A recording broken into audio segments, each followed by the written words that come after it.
Утре во Делчево, четврта редовна седница на меѓуопштинскиот одбор за управување со отпад во Источнопланскиот регион. Ќе бидат поднесени извештаите за проектните прашања од областа на регионалното управување со отпад. Градоначалниците треба да ги договорат приоритетите за изградба на регионалната санитарна депонија. На самата седница, поканети се сите градоначалници од Источниот плански регион и исто така градоначалникот на Општина Свети Николе, која што е приклучена кон Источен плански регион во областа за собирање и третман на отпад.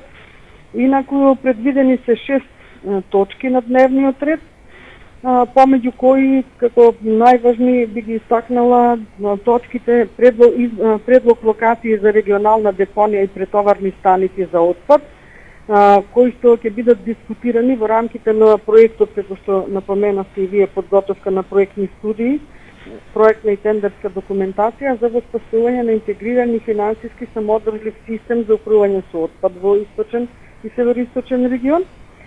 Понатаму, втора точка е информација за напредокот на проектот, подготовка на техничка и тендерска документација за набавка на опрема за собирање на отпад и транспорт на отпад во Источен и Североисточен регион.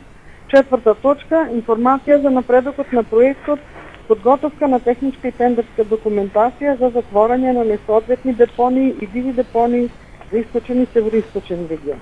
Набавката за опрема за управување на отпадот во Источнопланскиот регион приоритет. Овие два проекти што ги напоменав за набавка на опрема за собирање и транспорт на отпад и проектот за затворање на дивите депонии, тие се веќе завршени, пуштени на одобрување, помината е ревизија од Европска унија, се чека нивно крајно одобрување од ревидентите и од Министерство за финансии и Министерство за животна средина и Европска делегација и натаму да се пристапи кон распишување на тендери за нивно директно спроведување. Со изградбата на регионалната санитарна депонија, Источниот регион треба да ги добие европските норми поврзани со управувањето на отпадот и заштитата на животната средина.